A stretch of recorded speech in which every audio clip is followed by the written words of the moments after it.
Hey guys, it's Martha here, and today we're going to be making some spaghetti bolognese. So I love cooking for my family, so here are the things you will be needing.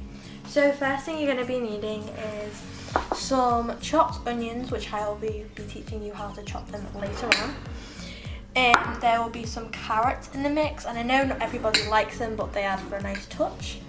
Then you have some tomatoes, salt and pepper.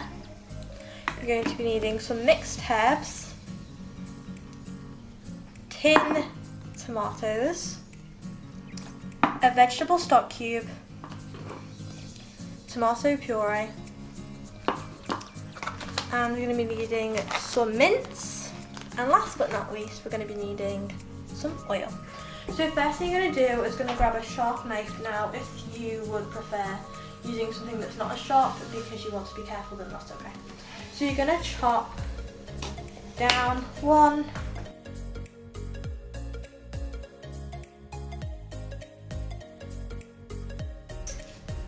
then you're going to keep them like that, and you're going to turn them the other way, and then we're going to do the same thing.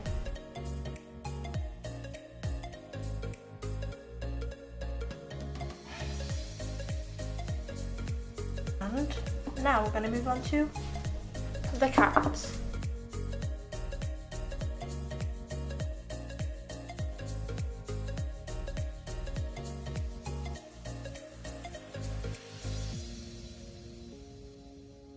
So, next thing you'll be doing is put on your stove. So we've turned ours to 5, which is like simmering, if you know what that means. So first thing you're going to be doing is putting in your onions. But before we can do that, we need to put in our oil. We only want a little bit because you don't want too much. So you just go.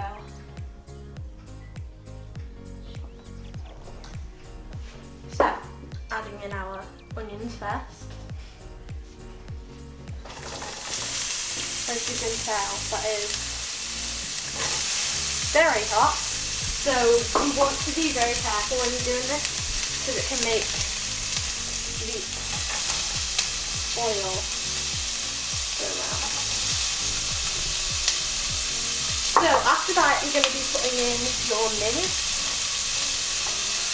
Just be very careful when you're doing this, because you do not want to burn yourself. So, leave that there for a bit. So we are going to be doing some salt and pepper. I'm going to do like 2 of these.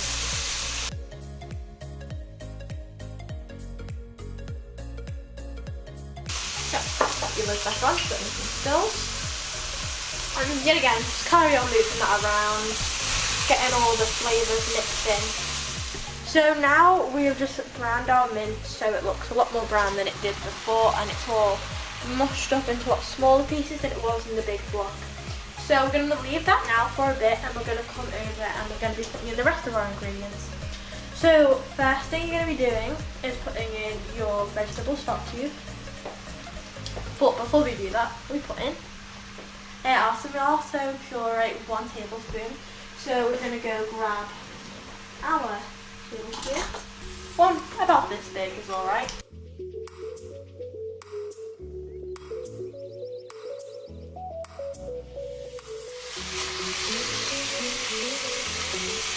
So, moving on, we're going to go and put our tomato puree away on the side. So, you're going to be putting in your vegetable stock cube now. But instead of just putting it in, you can crumble it up so it's easier to combine together. So, just put that in. Crumble, crumble, crumble.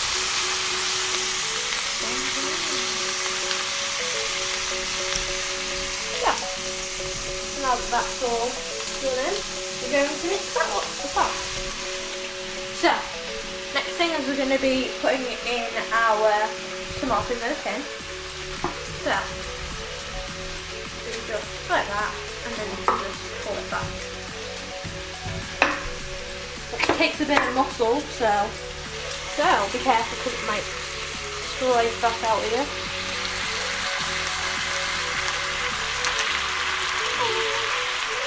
And then just get all that other juice inside of it, and we're going to obviously have to mix that up.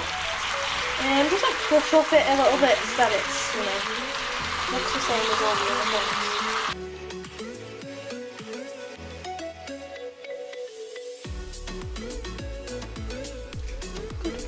So, now we're going to go, we're going to be putting in these other tomatoes. It's okay if you don't have these, but it is nice if you do. So just open up two sides, and then you're going to need some scissors to open, and we're going to pull the whole thing in as well.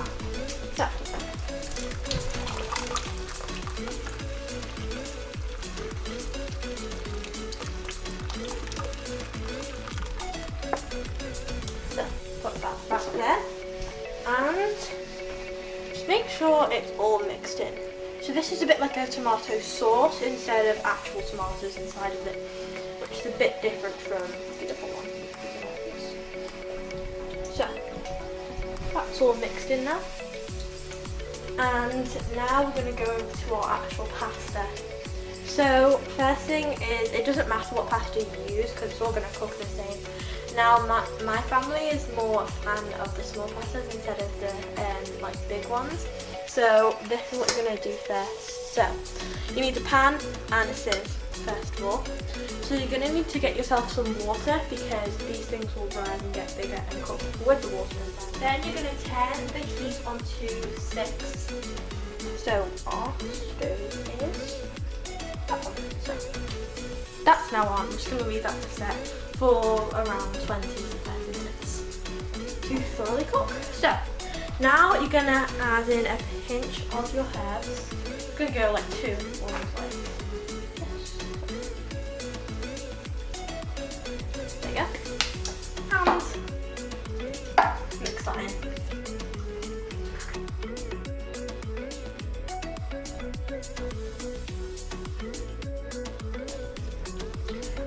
So I'm going to give you my 5 top tips on cooking.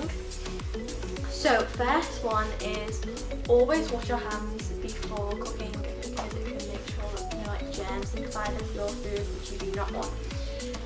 So second tip is always wear sunglasses when you are cooking onions. Very, very useful tip. You will thank me for that later on, I promise you. So the next tip that we're going to be giving you is to always make sure that you've got a parent or guardian watching you when you're cutting it up because knives can be dangerous and you don't want to cut yourself. So tip number 4 is always have a parent or guardian around when you are using hot stoves or an oven. Now, last but not least, tip number 5 is to just enjoy cooking. Thank you guys all for watching and cooking with me, and I hope to see you next time. And here is our finished product. Bye guys!